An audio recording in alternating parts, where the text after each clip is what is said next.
Hello everybody, this is Matthew Burgraft and the Frigate. It is February... I don't even remember what the date is. It is the 10th, 2018 of February. And I haven't actually updated you a lot this week. Just things kept coming up, events after events, and just struggles, and just life is tough, honestly, as you know, normally. And basically, really quickly, I just want to update you on Tuesday. As you know, I went to the that meeting that I had a friend, Jeff, who invited me to go to it, and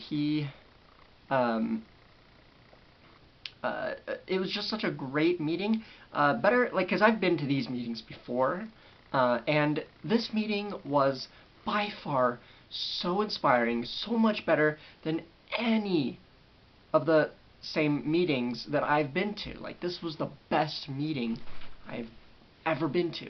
So that was fun, and it really got me thinking. Maybe I want to follow the things that they're talking about. Maybe I do want to invest in some things, and do the things that they suggest that I do to help with improving my life. So that was really good. Of course, I'm praying about it and pondering and thinking about it, whether or not I should follow through with that, but I kind of feel like I should. Well, not that I should, but like it's okay if I do. It's not like, oh, you really must, because your life is going to change dramatically. Not like that kind of a good feeling, but like it's a feeling of, well, it's not what I recommend, but it's definitely like you can do that. I'd be fine with that. Like, that's what God is telling me. That's what I feel like God is telling me, in a way. And also, let's see.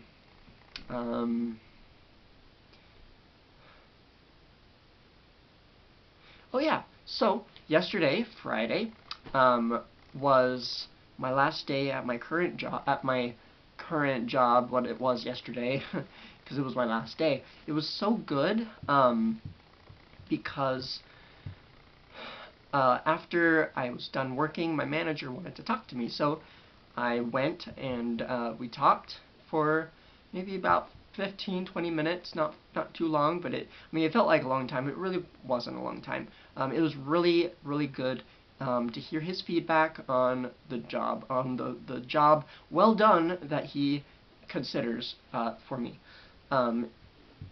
He talked about how he asked me about how I felt about the job and everything, and honestly, I was like, this is just not what I expected. It's not what I wanted. I can't do anything like this. Like, this is hard, too hard.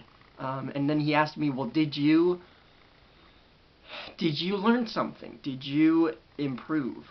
And I was like, yes, I absolutely learned a lot, especially on how to be faster. And it was amazing. And he was like, yeah, and your job coach had told me that you wanted to quit that one day when he came to talk to me, and I was like, nope, he's not. I'm not gonna let him.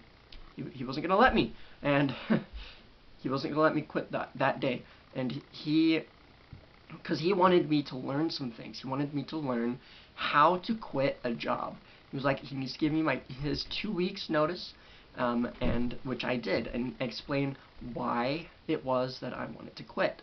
And he told me that will give me a good record when he puts in the report that I gave him a 2 weeks notice, and which gives him time to find someone else, so he's not in a hurry to make sure everything's filled. So I didn't have to work today, which was actually pretty awesome. I got the sleep that I really wanted, as other than how I usually do. So that was really good and really fun, to actually hear his feedback. He was like, he talked about how he admitted that he barked at me a lot, at least towards the beginning. But he told me what he was seeing, that I improved.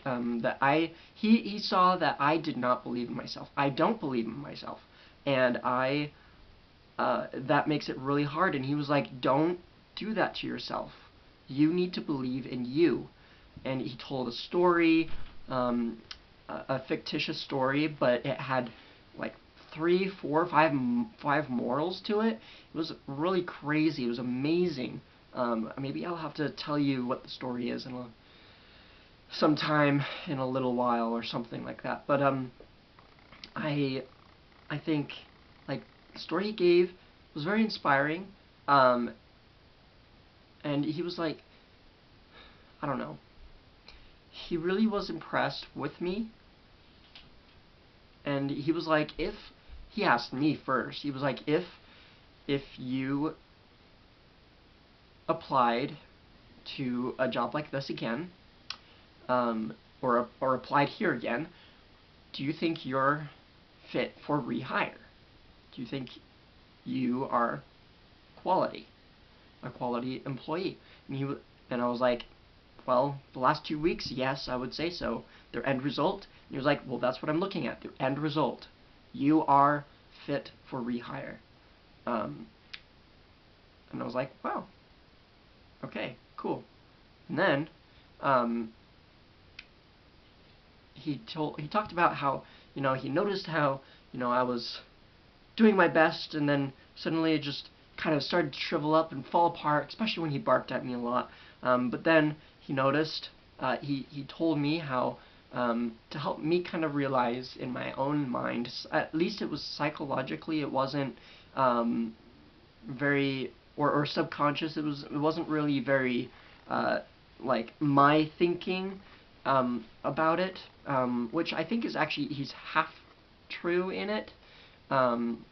He was like, you shriveled up, but then after you gave your 2 weeks, because you were leaving, you just exploded and you did so much better.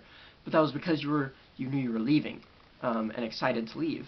And I'm like, in my mind, I'm like, yeah, I mean, of course, but at the same time, really, there was one day before I had my job coach talk to him, before I gave my 2 weeks notice, one day I committed to myself that I am going to get there on time. And even if I don't, well, I'm going to hit it hard. I'm going to go really fast as I can, but being efficient, effective, doing the best I can.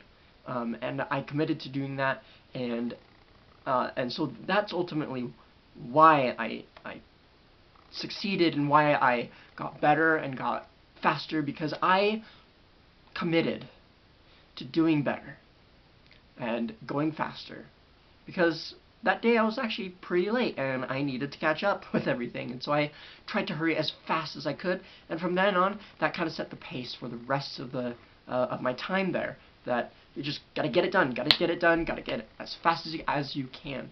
Now what's really interesting, what I really want to point out, is after my at the beginning of this week, I came into work, okay, maybe starting mid to late last week, I came into work, and my manager, I have never seen him smile, and he started complimenting me and being positive, and I'm like, where'd that come from? Like, you never do that. You've never done that to me.